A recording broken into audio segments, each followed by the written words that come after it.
What's happening, everybody? Welcome back. This is Forgo, and today we're going to see how well Beta Ray Bill can do with 4% Pierce and almost 100% energy attack. And we got Shuri and Violet on the team. We're trying to one-shot here against stage 97 against Knull. And he can definitely do it. You know, sometimes you don't get the perfect run, but not too bad. We almost got it. We're going to have to do one more attack here. It's a little inconsistent, at least at this point for me, and we're doing stage 97 instead of stage 99 because there's a cut time on stage 99 and 98, which means that Doctor Strange's time freeze won't freeze Knull through his second phase, and you need to do that really in order to do a complete one-shot. So stage 97, 28 seconds, definitely could have done it faster than this. That definitely wasn't the best run, but he pretty much murdered it. So now we're going to go against Ebony here, and this is stage 98. Stage 99 has a cut time. And always whenever you're doing these one-shots, you want to make sure you have Weapon Hex on the team. She only needs to be tier 1 and have Doctor Strange. Those are the two most important characters you need for these one-shots.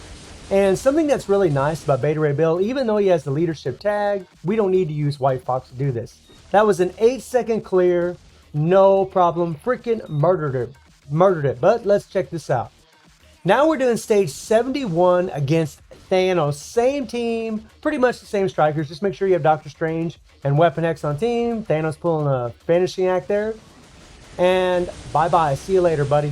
Look at this. 5-second clear. And actually, the reason I'm making this video is because I actually plan on pushing World Boss a little bit further, at least as far as Thanos. I'm only at stage 71, and I know that Beta Ray Bill can actually go much higher than that. And the thing is, I don't really use Beta Ray Bill in the game that much at all because there's just other characters against Knull and Mephisto that are better. But does that mean Beta Ray Bill isn't any good? Hell no. Check this out. So this is stage 9, and we are going to be using Valkyrie and Mystique for the damage dealt to supervillains, and Valkyrie for the 30% ignore dodge plus the 3 ignore dodge strikers. It's going to give us a total of 90% ignore dodge, which is very important against Knull. We're just using Beta Ray Bill's leadership. And you can see already that Beta just pretty much does insane damage. And he's one of them characters that whenever you just get 2% pierce, you're going to see a massive improvement in the amount of power that he has. Honestly, when I added 2% pierce to my account, Beta Ray shot up about, I'd say, 2-3 stages easily against Knull by having that 2% pierce. And that's pretty freaking massive. And honestly, for free-to-play players, you know, getting 2% pierce shouldn't be that difficult unless your luck is just absolutely abhorrent. If it's absolutely terrible, then maybe you'd have a little trouble getting it. But a lot of people, you know, I've crafted 2 cards already, and both times, and the first time I crafted both of the cards, I was able to get 2% on each card. And, you know, I do have that 4% pierce, which does make a little bit more of a difference. I mean, pierce does make a massive difference on this character. His damage really does go through the roof. And as far as his build, he does have like 34% energy attack. He does have a max attack speed. He's going to have max critical rate whenever I use his 4th skill. He's got the max critical damage, max ignore defense, max skill cooldown. He does have the leadership tag, and if White Fox ever gets an awakened skill, she's going to be more viable, especially for him in World Boss. Because of that, he does have Mythic Energy Attack Urus, and he does have regular 5-star other Urus. And as far as the skills, they're all at 6. And the nice thing about Beta Ray is he does have the damage proc on the 3rd skill by 100%. So you always want to make sure you use that before you use the 5 and the 4. You want to make sure you use the 4 because you get the 40% increase of all attack and the 40% crit rate. That does last for 6 seconds. So as long as you have 35% crit rate, your crit rate will be maxed out by this guy. And the rotation is so easy, and he's just so easy to play, you know, with the 3-5-4 or 3-5-4 awakened skill. He's just so easy to play, especially with a proc. CTP of energy is amazing on him, and that's what I do have on him. And his passive is awesome because it gives him the decrease all damage received by 30%, making him a lot tankier. And it also gives him the 50% recovery of max HP heal when his HP gets below 45% on a 150-second cooldown. And that's very important for Beta Ray because it really increases his survivability. Then, of course, he's got the self-buffing leadership with the 60% damage increase to lightning characters. He does have a fully awakened Power of Angry Heart set also. And a lot of people are always asking me, is Beta Ray still worth building? Well, I mean, judge for yourself. Do you think he's worth building? I think so, absolutely. Especially knowing that his damage skyrockets whenever you get pierced, yeah, he's absolutely worth building. He's easy to play. He has a lot of survivability, and he's a universal character. And so if you enhance his type enhancement, you're going to do more damage to combat types, blast types, and speed types.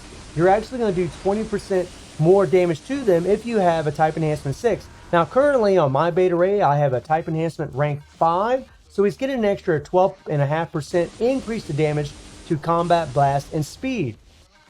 And since Mephisto is a speed character, and who knows, in the future we'll probably get other World Boss Legends that have different typings, then these universal characters are just going to be that much more relevant. They're going to do more damage. Characters like Odin and him and even Thor, being that they're universal, they're just going to do more damage to those characters with those other typings other than universal.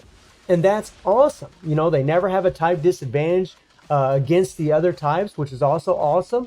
And that's another reason why Beta is just so awesome for the World Boss Legends. Even though I don't really use Beta Ray, and pretty much on my dailies, I don't use them at all, which is kind of effed up. But I mean, when you get to the point that I'm at, where you're a veteran and you have lots of tier 3s, you have lots of awakened characters, just a lot of powerful characters, you get to the point where you just have other powerful characters kind of lying around.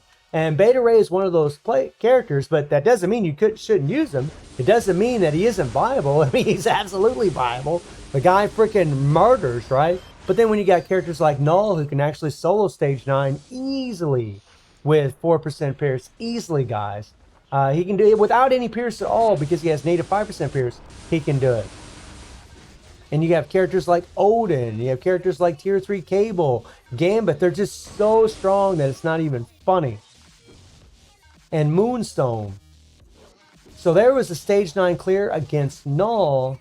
Now let's see what he does against Mephisto. So we're rocking the exact same team. We got Mystique and Valkyrie again. And one thing about Beta Ray that's really good against Mephisto is the fact that he does have fairly good movement speed. Now I am using 2 movement speed strikers in Captain Marvel and Clea. And I do have Anti-Venom. I have, or not Anti-Venom, but Venom in there for them heals because Beta Ray does have that healing passive, but Mephisto does a lot of chip damage. There's moments in the fight where he just does a lot of chip damage to you. You start doing damage over time to you, and you'll find that you can die. You know, having Venom in there just gives him a little bit more leeway where you can play quite a bit more aggressively, and you don't have to worry about dying as much. I mean, because of the decrease all damage received by 30%, because he doesn't have a type disadvantage against Mephisto, he does have really great survivability. But again, you know, when you get up in these higher world bosses, you're just going to start taking a lot of damage, and I would always recommend just having Venom in there. Doesn't mean you really need him. With some careful gameplay, you absolutely don't need him, but I'm playing, you know, very, very aggressively because I'm trying to do as much damage as possible. And as always, when you play with Beta Ray, you always want to hit the co-op and then the 3-5-4 awaken skill, or 3-5-4 awaken skill co-op, whatever, or 3-5-4 co-op awaken skill. You always want to end on the awaken skill when you're playing with him, and make sure that proc lands on the awaken skill. I mean, look at him. He's pretty much murdering this thing. No problem. And I am doing 12.5% more damage to Mephisto because I do have that type enhancement. And that really does make a difference. And again, that's something that's just amazing about this character. I mean, it is murder, my friends. It is murder. And this really wasn't that difficult. Honestly, doing Knull and doing Mephisto might take, you know, well, really Knull maybe the first try. And Mephisto, it might take 2 or 3 tries. Mephisto's pretty hard, especially because of that chip damage. And even though Beta Ray does have fairly good movement speed, he can outrun this. I like to use Valkyrie because her movement speed is just insane. She's just super fast, and it's really nice to have that Asgardian synergy, having her on the team with Beta Ray. That's actually another benefit of using Beta Ray with Valkyrie. Really amazing. But look at how fast he's plowing through this. We're doing so good. Get him, get him, get him, my friend. Hell yeah. Murder. Yeah, run, run, run, run, run, run. Run, run, run, run, run. And that poison will do an insane amount of damage to you. And something else that's really, really sweet about Beta Ray is he removes all debuffs from his awakened skill. And any of you that's played with Knull or played with, when you have a debuff removal, that stun that Mephisto applies at the end of the fight won't apply to you. If you have a debuff removal, it won't apply to you.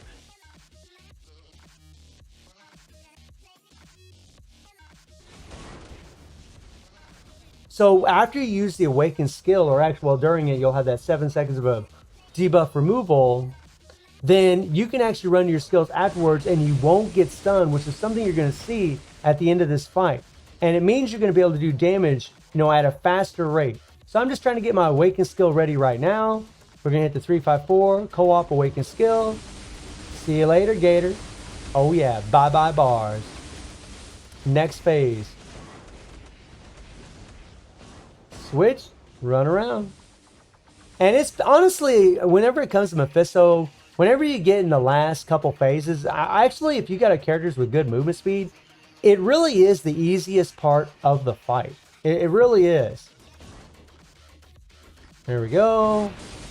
I would have waited for the Awakened skill, but I decided to go ahead and just push it and just do the 3-5-4. And now now we're just going into the next phase. So now he's just going to get big. We need to switch Valkyrie. We're going to draw him down towards us a little bit. There we go. Run around. Pick up all this. We're going to go the other way. And sometimes you really want to try to lure Mephisto towards you and then go the opposite direction. Oh, yeah. And like right here, we got that debuff removal going on. We could easily go into the 3-5-4 afterwards, but I decided to go ahead and switch. And another thing is, say after you do the Awakened skill and you start using Beta Ray and you start running around, if Mephisto hits you and you have that debuff removal, then you're still not going to get stunned, which is pretty cool. Oh, run around, run around, run around. I'm just waiting for the Awakened skill. Boom, shakalaka. Now right here, when Mephisto hits us, okay, so he didn't hit us at all. We actually hit him from the side and we were able to take him out. So 15 seconds to spare. Taking down Mephisto. So if you're still thinking about whether or not you should build Beta Ray build, if you're thinking about whether or not you should go through that Guardians of the Galaxy epic quest, I would say absolutely, man. Beta is freaking amazing. He's amazing for one-shots. He's amazing for the higher levels of the content where we're facing Knull and Mephisto. Yeah, because he's universal, all kinds of things just make this guy an absolute monster. So let me know how you're all feeling about Beta Ray build, getting it done. And I stream on Twitch at Reset. The link will be in the description below. And I hope you enjoyed the video. Thank you for watching. Y'all take care and have a good one.